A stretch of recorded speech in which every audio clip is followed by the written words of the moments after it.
Hello friends, ओम श्री गणेशाय नमः। ओम नमः शिवाय। आप सभी का स्वागत है आपके अपने यूट्यूब चैनल पर।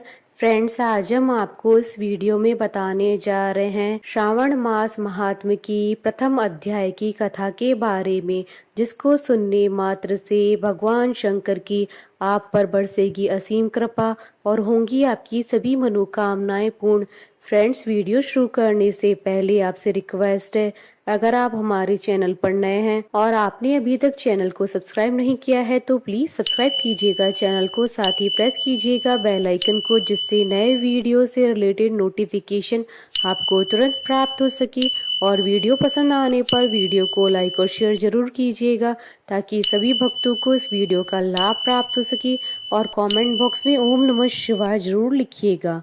श्रावण मास महात्म्य। सब प्रकार के विघ्नों का नाश करने वाले तथा सारी सृष्टि का पालन करने वाले श्री गणेश जी तथा ज्ञान की दाता देवी श्री सरस्वती जी तथा सब पुराणों के कर्ता श्री व्यास जी तथा श्री गुरुदेव जी के चरण कमलों में नमस्कार करके भगवान की श्रद्धा और भक्ति रस में डूबे हुए श्रावण मास महात्म्य की कथा कहती हूँ। ईश्वर सनत कुमार संवाद में श्रावण मास महात्म्य का वर्णन।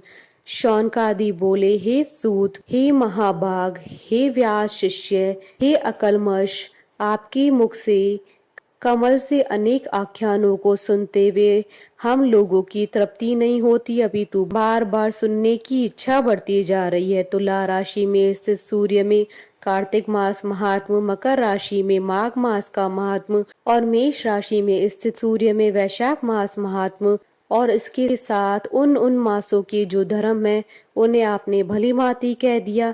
यदि आपके मत में इनसे भी अधिक महिमामय कोई मास हो तथा भगवत प्रिय कोई धर्म हो तो आप उसे अवश्य कहिए, जिसे सुनकर कुछ अन्य सुनने की हमारी इच्छा न हो। वक्ता को श्रद्धालु श्रोता के समक्ष कुछ भी नहीं छिपाना चाहिए। सूत जी बोले, हे मुनियों, आप सभी लोग सुने, मैं आप लोगों के वाक्य गौरव से अत्यंत संतुष्ट हूँ।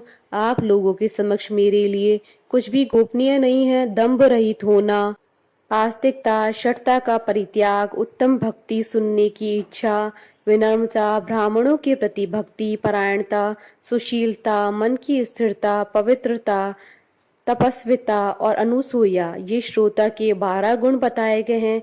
ये सभी आप लोगों में विद्यमान है, अतः मैं आप लोगों पर प्रसन्न होकर उस तत्व का वर्णन करता हूँ। एक समय प्रतिभाशाली सनत कुमार ने धर्म को जानने की इच्छा से परम भक्ति से युक्त होकर विनम्रता पूर्वक ईश्वर भगवान शिव से पूछा। सनत कुमार बोले, योगियों के द्वारा आराधनीय चरण कमल वाले हे देव देव, हे महाभाग, हमने आपसे अनेक व्रतों तथा बहुत प्रकार के धर्मों का श्रवण किया, फिर भी हम लोगों के मन में सुनने की अभिलाषा है। 12 मासों में जो मास सबसे श्रेष्ठ, आपकी अत्यंत प्रीति कराने वाला, सभी कर्मों की सिद्धि देने वाला हो और अन्य मास में किया गया कर्म यदि इस मास में किया जाए तो वह अनंत फल प्रदान करने वाला हो। हे देव, उस मास को बताने की कृपा कीजिए। साथ ही लोकानुग्रह की कामना से उस मास के सभी धर्मों का वर्णन कीजिए। ईश्वर बोले, हे सनत कुमार, मैं अत्यंत गोपनीय भी आपको बताऊंगा। हे सुव्रत, हे विधि नंदन, मैं आपकी श्रवणेच्छा तथा भक्ति से प्रसन्न हूँ। 12 मासों में श्रावण मास मुझे अत्यंत प्रिय है। इसका महात्म्य सुनने योग्य है, अतः इसे श्रावण कहा जाता है। इस मास में श्रवण नक्षत्र युक्त पूर्णिमा होती है, इस कारण से भी इसे श्रावण कहा गया है। इसके महात्म्य की श्रवण मात्र से यह सिद्धि प्रदान करने वाला है, इसलिए भी यह श्रावण संज्ञा वाला है। निर्मलता गुण के कारण यह आकाश के सदृश है, इसलिए नभा कहा गया है। इस श्रावण मास के धर्मों की गणना करने में इस पृथ्वी लोक में कौन समर्थ हो सकता है, जिसके फल का संपूर्ण रूप से वर्णन करने के लिए ब्रह्मा जी 4 मुख वाले हुए, जिसके फल की महिमा को देखने के लिए इंद्र 1000 नेत्रों से युक्त हुए, जिसके फल को कहने के लिए शेषनाग 2000 जिह्वाओं से संपन्न हुए। अधिक कहने से क्या प्रयोजन, इसके महात्म्य को देखने और कहने में कोई भी समर्थ नहीं है। हे मुनि, अन्य मास इसकी एक कला को भी नहीं प्राप्त होते हैं। यह सभी व्रतों और धर्मों से युक्त है। इस महीने में एक भी दिन ऐसा नहीं है जो व्रत से रहित होता हो।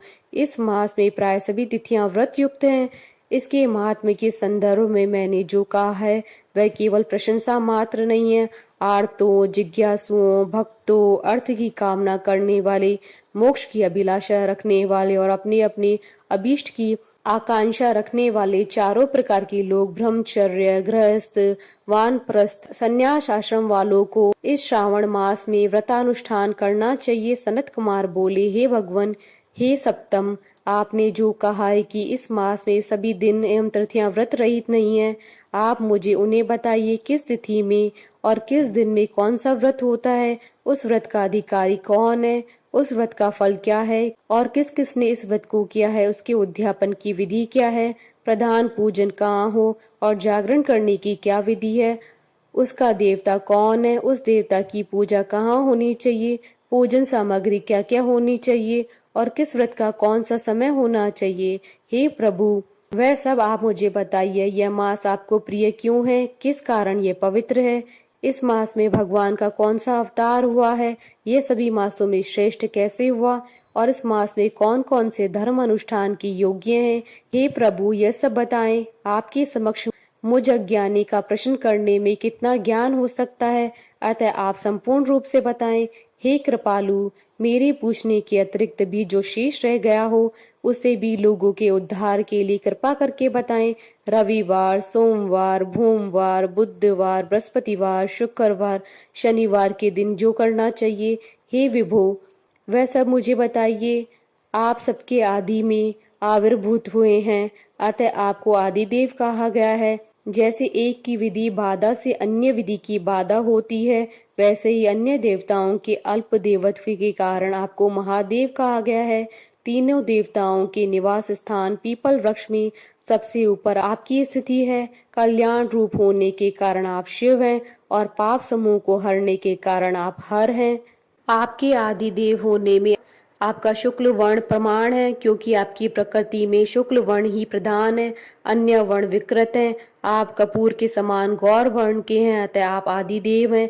गणपति के अधिष्ठान रूप 4 दल वाले मूलाधार नामक चक्र से, ब्रह्मा जी के अधिष्ठान रूप 6 दल वाले स्वादिष्ठान नामक चक्र से और विष्णु के अधिष्ठान रूप 10 दल वाले मणिपुर नामक चक्र से भी ऊपर आपके अधिष्ठित होने के कारण आप ब्रह्मा तथा विष्णु की ऊपर स्थित हैं।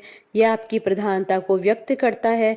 हे देव, एकमात्र आपकी ही पूजना से पंचायतन पूजा हो जाती है, जो कि दूसरे देवता की पूजा से किसी भी तरह से संभव नहीं है। आप स्वयं शिव हैं।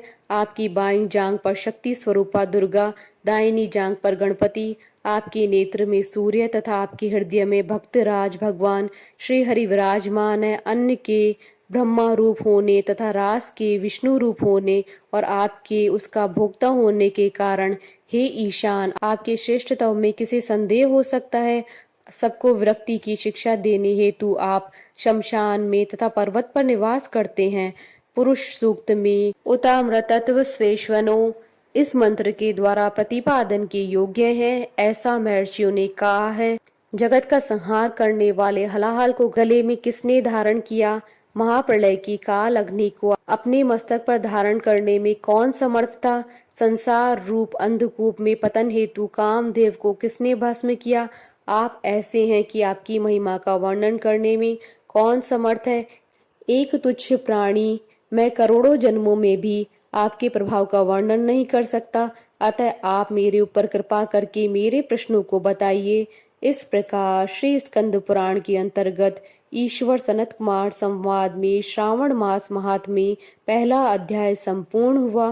बोलिए भगवान शंकर की जय। हमारे साथ इस वीडियो में अंत तक बने रहने के लिए आपका धन्यवाद। ओम श्री गणेशाय नमः। ओम नमः शिवाय।